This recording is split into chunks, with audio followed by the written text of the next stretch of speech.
ಓಂ ಸಾಯಿರಾಮ್. ಸಮರ್ಥ ಸದ್ಗುರು ಸಾಯಿನಾಥ್ ಮಹಾರಾಜ್ಗೆ ಜೈ. ನಮ್ಮ ಸಾಯಿ ಕುಟುಂಬದ ಎಲ್ಲ ಸಾಯಿ ಭಕ್ತರಿಗೆ ನಮಸ್ಕಾರ.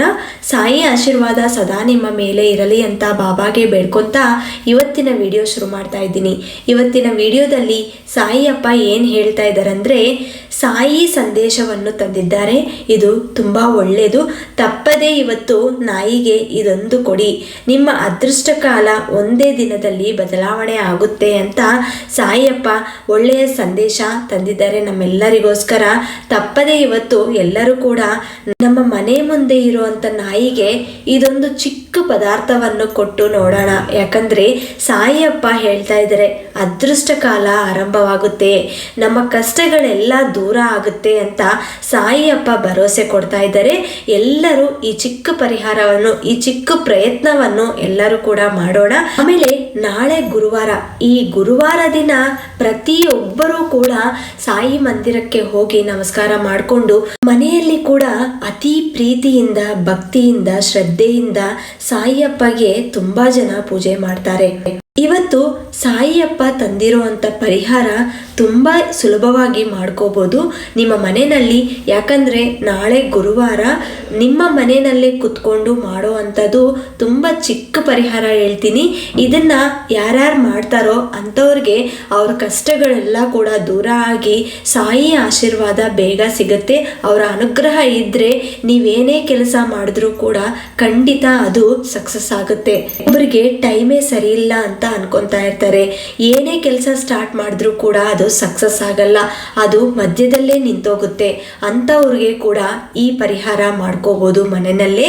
ಆಮೇಲೆ ಯಾರ್ಯಾರು ಮಕ್ಕಳು ಚೆನ್ನಾಗಿ ಓದ್ತಾ ಇಲ್ಲ ಅಥವಾ ಮಕ್ಕಳು ಮಾತು ಕೇಳ್ತಾ ಇಲ್ಲ ಅನ್ನೋರು, ಅಥವಾ ಇನ್ನೇನಾದ್ರೂ ಪ್ರಾಬ್ಲಮ್ ಇದ್ರೂ ಕೂಡ, ಅಂದ್ರೆ ನಿಮ್ಮ ಮನೆಯಲ್ಲಿ ಜಗಳಗಳು ಅಥವಾ ಗಂಡ ಹೆಂಡತಿ ಯಾವಾಗ್ಲೂ ಜಗಳ ಮಾಡ್ಕೊತಾ ಇರ್ತಾರೆ, ಮನೆಯಲ್ಲಿ ಏನೋ ಒಂದು ತೊಂದರೆ ಆಗ್ತಾ ಇರುತ್ತೆ, ಅಥವಾ ಅನಾರೋಗ್ಯ ಸಮಸ್ಯೆ, ಯಾವಾಗ್ಲೂ ಹಾಸ್ಪಿಟಲ್ಗೆ ಹೋಗೋದು ಅದೇ ಕೆಲಸ ಆಗುತ್ತೆ, ಅದರಿಂದ ದುಡ್ಡು ಸಮಸ್ಯೆ ಬರೋದು, ಈ ತರ ಹಣ ಸಮಸ್ಯೆ ಇದ್ರೂ ಕೂಡ ನಿಮ್ಮ ಜೊತೆ ಅಂದ್ರೆ ಸದಾ ಸಾಯಿ ಅಪ್ಪ ಇರಬೇಕು. ಅಂದ್ರೆ ಸಾಯಿ ಮೇಲೆ ನಂಬಿಕೆ ಇರಬೇಕು. ಸಾಯಿ ಮೇಲೆ ನಂಬಿಕೆ ಅನ್ನೋದು ಯಾವ ತರ ಇರಬೇಕು ಅಂದ್ರೆ, ಅತಿ ಮುಖ್ಯವಾಗಿ ನೀವು ನೆನ್ಪಿಟ್ಕೊಳ್ಳಿ, ನಿಮ್ಮ ಮನೆಯಲ್ಲಿ ನಿಮ್ಮ ಅಮ್ಮ ಅಪ್ಪನ ಮೇಲೆ ನೀವು ಯಾವ ತರ ನಂಬಿಕೆ ಇಟ್ಕೊಂಡು ಅವ್ರು ಹೇಳಿದ ಮಾತು ನೀವು ಹೆಂಗೆ ಕೇಳ್ಕೊಂಡು ನಿಮ್ಮ ಜೀವನ ಮುಂದಕ್ಕೆ ತಳ್ಕೊಂಡು ಹೋಗ್ತೀರೋ, ಅದೇ ರೀತಿಯಲ್ಲಿ ಅವ್ರು ಹೇಳಿದ್ದು ನೀವು ಮಾಡ್ತೀರಲ್ವಾ, ಅದೇ ತರ ಸಾಯಿಯಪ್ಪ ನಾಮಸ್ಮರಣೆ ಮಾಡ್ಕೊಂತ ಸಾಯಿಯಪ್ಪ ಯಾವ ತರ ಸೂಚನೆಗಳು, ಯಾವ ತರ ಸಂದೇಶವನ್ನು ಕೊಡ್ತಾರೋ ಅದನ್ನ ನೀವು ಫಾಲೋ ಮಾಡಿಕೊಂಡು ನಿಮ್ಮ ಲೈಫಲ್ಲಿ ನೀವು ಏನಾಗಬೇಕು ಅನ್ಕೊಂಡಿದ್ದೀರೋ ಅದನ್ನ ಸಕ್ಸಸ್ ಆಗಿ ಫುಲ್ಫಿಲ್ ಮಾಡ್ಕೋಬೇಕು ಅಂದ್ರೆ ಸಾಯಿ ಸಂದೇಶವನ್ನು ಕೇಳಬೇಕು. ಸಾಯಿ ತೋರಿಸ್ತಾ ಇರುವಂತ ಮಾರ್ಗದಲ್ಲೇ ನೀವು ನಡಿಬೇಕು. ಆ ತರ ನಡೆದ್ರೆ ಮಾತ್ರ ನೀವು ಸಕ್ಸಸ್ಗೆ ಬೇಗ ಮಾರ್ಗ ಅನ್ನೋದು ಸಿಗುತ್ತೆ. ಅದಕ್ಕಾಗಿ ಸಾಯಿ ಸಂದೇಶವನ್ನು ಕೇಳ್ತಾ ಇರಬೇಕು. ಸಾಯಿಯಪ್ಪ ಏನ್ ಹೇಳ್ತಾರೋ ಅದನ್ನ ನಾವು ಫಾಲೋ ಮಾಡಬೇಕು. ಜೀವನದಲ್ಲಿ ಎಷ್ಟೊಂದು ಕಷ್ಟಗಳು ಬರ್ತಾ ಇರತ್ತೆ, ಹೋಗ್ತಾ ಇರತ್ತೆ, ಅದೆಲ್ಲ ನಾವು ತಡ್ಕೊಂಡು ಮುಂದಕ್ಕೆ ಹೋದ್ರೇನೆ ಸಕ್ಸಸ್ಗೆ ದಾರಿ ಸಿಗುತ್ತೆ.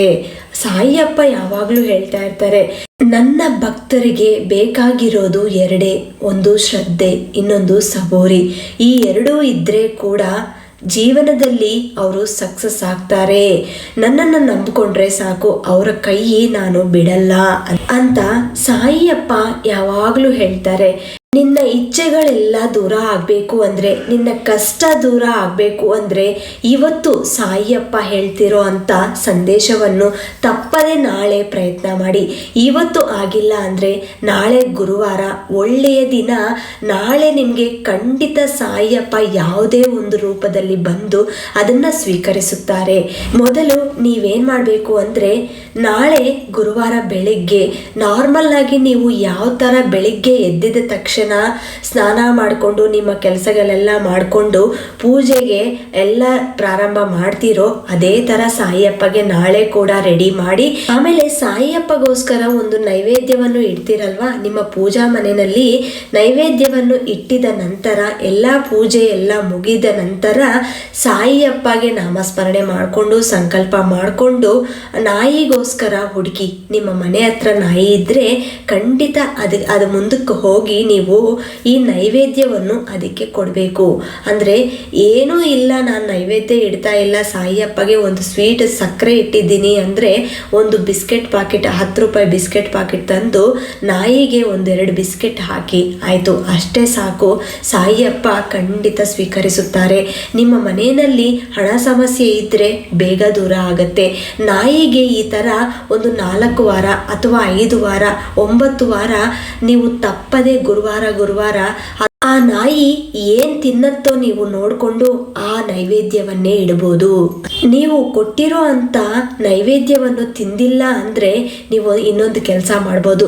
ಅದು ಏನು ತಿನ್ನತ್ತೋ ಅಬ್ಸರ್ವ್ ಮಾಡಿ, ಆಮೇಲೆ ಅದನ್ನೇ ಇಡಕ್ಕೆ ಪ್ರಯತ್ನ ಮಾಡಿ, ಅಷ್ಟೇ ಸಾಕು. ಆಮೇಲೆ ಇನ್ನೊಂದು ಚಿಕ್ಕ ಕೆಲಸ ಏನು ಮಾಡಬೇಕು ಅಂದರೆ, ಇವಾಗ ಧನುರ್ಮಾಸ ಸ್ಟಾರ್ಟ್ ಆಗಿದೆ ಅಲ್ವಾ, ಈ ಸಮಯದಲ್ಲಿ ಹಸುಗೆ ಕಡಲೆಕಾಳು ಅಂದರೆ ನೆನೆಸಿರೋ ಅಂಥ ಕಡಲೆಕಾಳನ್ನ ತಿನ್ಸಿದ್ರೆ ಬಹಳ ಒಳ್ಳೆಯದು. ಅಥವಾ ಹೆಸರಿನ ಕಾಳು ನೆನೆಸ್ಬಿಟ್ಟು ನೀವು ಅದು ಕೂಡ ತಿನ್ನಿಸ್ಬೋದು. ಅಥವಾ ಗೋಧಿ ಹಿಟ್ಟಲ್ಲಿ ನೀವು ಬೆಲ್ಲನ ಮಿಕ್ಸ್ ಮಾಡಿಬಿಟ್ಟು ಅದನ್ನ ಹಿಟ್ಟು ಥರ, ಮಾಮೂಲಿ ಚಪಾತಿ ಹಿಟ್ಟು ಥರ ಕಲಿಸ್ಬಿಟ್ಟು ಅದನ್ನ ಕೂಡ ನೀವು ಸ್ವಲ್ಪ ತಿನ್ನಿಸ್ಬೋದು. ಅಂದರೆ ಆರ್ಥಿಕ ಸಮಸ್ಯೆಗಳು ಏನಾದರೂ ಇದ್ದರೆ ಬೇಗ ದೂರ ಆಗುತ್ತೆ.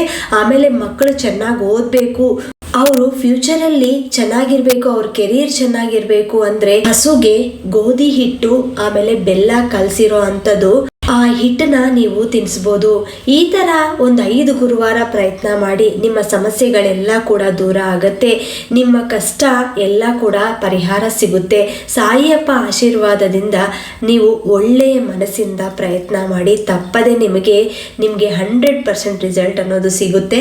ಇದು ಇವತ್ತೇ ಮಾಡಬೇಕು ಅಂತ ಏನಿಲ್ಲ, ನಾಳೆ ಕೂಡ ಮಾಡ್ಬೋದು. ನಾಯಿಗೆ ನೀವು ಪ್ರತಿ ವಾರ ಗುರುವಾರ ಏನೋ ಒಂದು ನಿಮ್ಮ ಮನೆಯಲ್ಲಿ ಸಿಕ್ಕಿರೋ ಅಂಥ ಪದಾರ್ಥವನ್ನು ಅದಕ್ಕೆ ತಿನ್ನಿಸ್ಬೋದು. ಅದು ತಿನ್ನೋ ಅಂಥದ್ದೇ ನೀವು ಕೊಡಬೇಕು. ಆಮೇಲೆ ಇನ್ನೊಂದು ನೆನ್ಪಿಟ್ಕೊಳ್ಳಿ, ಹಸುಗೆ ಕೂಡ ಒಂದು 5 ವಾರ ಅಥವಾ 9 ವಾರ ಈ ಥರ ನೀವು ಕಾಳನ್ನ ತಿನ್ನಿಸಿದ್ರೆ ತುಂಬ ಒಳ್ಳೆಯದು. ನಿಮ್ಮ ಸಮಸ್ಯೆಗಳೆಲ್ಲ ಕೂಡ ದೂರ ಆಗುತ್ತೆ. ಯಾಕಂದರೆ ಈ ಧನುರ್ಮಾಸದಲ್ಲಿ ಯಾರ್ಯಾರು ಈ ಥರ ಹಸುಗಳಿಗೆ, ಜಂತುಗಳಿಗೆ ತಿನ್ನಿಸ್ತಾರೋ ಅಂಥವ್ರಿಗೆ ಅವ್ರು ಮಾಡಿರೋ ಕರ್ಮಗಳು, ಪಾಪಗಳು ಏನಾದರೂ ಇದ್ರೂ ಕೂಡ ಅದೆಲ್ಲ ದೂರ ಆಗಿ ಸಂತೋಷವಾಗಿ ಅವರ ಜೀವನದಲ್ಲಿ ಬಾಳ್ತೀರಾ ಅಂತ ಸಾಯಿಯಪ್ಪ ಇವತ್ತು ಈ ಸಂದೇಶವನ್ನು ತಂದಿದ್ದಾರೆ. ಎಲ್ಲರೂ ಕೂಡ ಉಪಯೋಗಿಸ್ಕೊಳ್ಳಿ. ಆಮೇಲೆ ಈ ವಿಡಿಯೋ ನಿಮ್ಮೆಲ್ಲರಿಗೂ ಇಷ್ಟವಾಯಿತು ಅಂತ ತಿಳ್ಕೊತೀನಿ. ಈ ವಿಡಿಯೋನ ಎಲ್ಲ ಸಾಯಿ ಭಕ್ತರಿಗೆ ಶೇರ್ ಮಾಡಿ, ಲೈಕ್ ಮಾಡಿ. ಹೊಸದಾಗಿ ನಮ್ಮ ಚಾನಲ್ನ ಯಾರಾದರೂ ವೀಕ್ಷಿಸುತ್ತಿದ್ದವರಿದ್ದರೆ ದಯವಿಟ್ಟು ಸಬ್ಸ್ಕ್ರೈಬ್ ಮಾಡಿಕೊಂಡು ಸಪೋರ್ಟ್ ಮಾಡಿ. ಮತ್ತೆ ಇನ್ನೊಂದು ವಿಡಿಯೋದಲ್ಲಿ ಭೇಟಿ ಆಗ್ತೀನಿ. ಅಲ್ಲಿವರೆಗೂ ನಮಸ್ಕಾರ. ಸರ್ವೇ ಜನ ಸುಖಿನೋ ಭವಂತು. ಜೈ ಸಾಯಿರಾಮ್.